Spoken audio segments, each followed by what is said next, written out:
Thank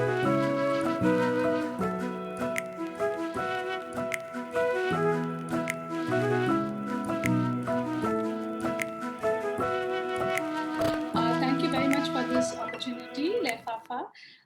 I'm originally a lawyer from India, but I've lived outside India for about 26, 27 years now, and for the past 21 years in Singapore. So I'm mainly involved in different forms of social work, facilitating giving in every form, not just monetary giving. It can be time, skills, expertise, just facilitating philanthropists and enthusiasts all over in Singapore to give back to both Singapore and in India.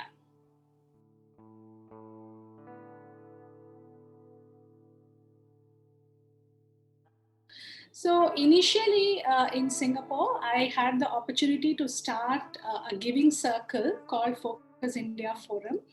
This was almost 17 years ago when this concept was relatively new. The idea was that members of the circle can contribute just $20 a month. The amount was deliberately kept low because we realized that people might have gotten themselves involved in many other projects. So we still wanted them to contribute a small amount. And this also gave people an opportunity to experience what it was to give jointly and see the impact made on a particular project, one NGO or two, three NGOs.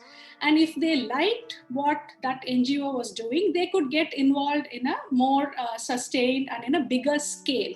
So initially, as you know, in those days, there was a lot of distrust about what NGOs were doing with the money, the websites and things like that. Information was not available so easily.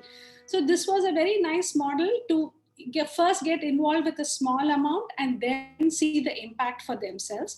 So this worked very well. We had at the peak about 300, 350 members, and a lot of them were giving more than $20 because they liked the model and they liked the impact.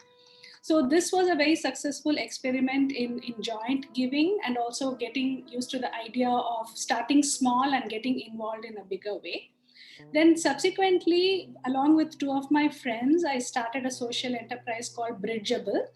Bridgeable does very similar things, but we also advise donors on much bigger donations. So we also encourage people to take on projects where they can visit personally. So we encourage them to look at their hometown, a cause that's close to their heart, and take up a slightly bigger budget so that they can really see the impact of their contribution.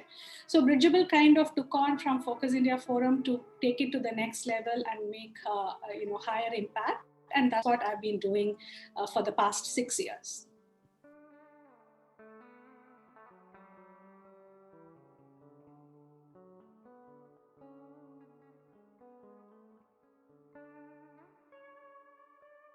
So, Smita, what we tell people is first choose a cause that's close to your heart. Secondly, choose a location where you're able to visit at least once a year, or one of your family members or your friends can visit and give you a feedback. Number two. Number three, we tell them start off with a small budget. And number four, we tell them start off with a specific project if you can. For example, if you're interested in education, choose your hometown and choose a school that needs probably a water purifying system, or they need some classroom equipments, so that you know exactly your money is going to be spent on that, and somebody can go and visit and give you feedback.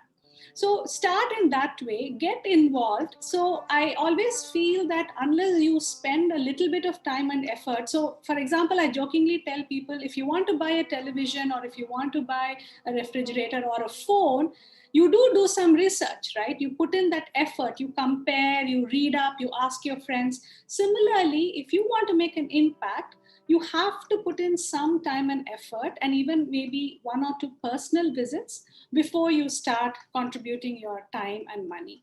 So invariably, they will find a very good project, because of course there are some NGOs which probably does not use your money optimally, but there are many organizations which do phenomenal work, fantastic work, and they are not at all hard to find. Just a little bit of homework is needed.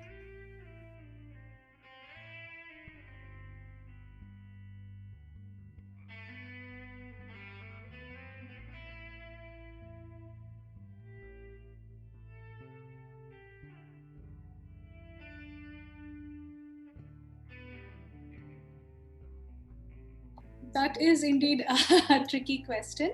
So one thing that I kind of look for and encourage donors to look for is the charity working along with the government?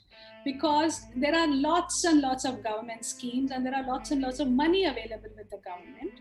And sometimes by taking on a cause at a small scale, we cannot really address the problem in scale.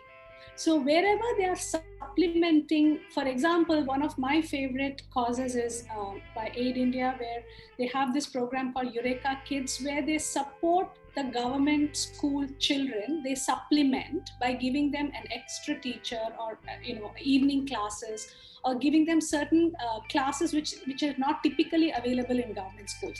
So they are not building a school, because you can build a school, but you can only reach 100 kids. But if you have a program which supplements a government school education and helps these children, you can really impact thousands of kids. So I look for projects like this where they work with the system and try to make it better. And of course, you have to always co-opt, for example, for water projects, you have to co-opt the villagers, the locals, because you may go there and build this beautiful tank and you may go next year and see that it's in a dilapidated state and nobody maintains it. So either in the form of Shramdhan or in the form of some token monetary contribution, if we co-opt the people who are going to benefit from that project, there's a good chance that that project will sustain in the long run. So these are ways in which you can make sure that you're actually helping the cause and making it sustainable in the long run.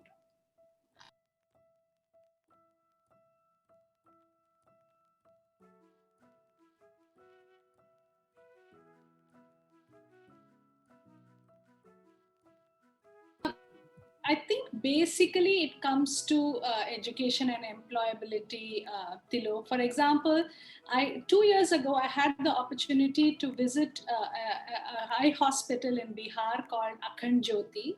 And as you know, in Bihar, women's empowerment is a very, very needed and a very important topic. And what Akhand Jyoti does is they take girl children into their wing, even from 6th grade. They have a hostel, they send the children to school, and then simultaneously they train them to become optometricians and assist the doctors in the eye hospital. So my friend and I, my partner Shobha and I spent 3 days in the premises. We stayed there, we interacted with the girl children.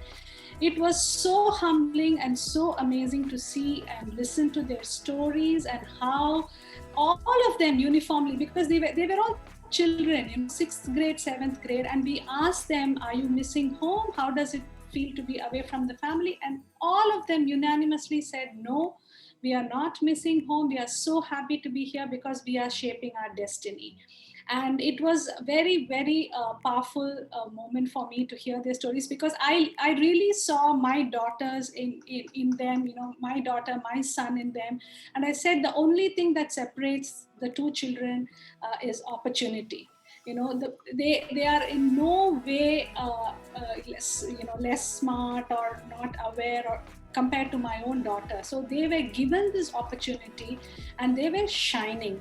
So I think if we want to do anything for the girl child or for the women, it's just to give them that little push, that little opportunity for them to realize their full potential, because they have everything. They just need that little one door to open for them.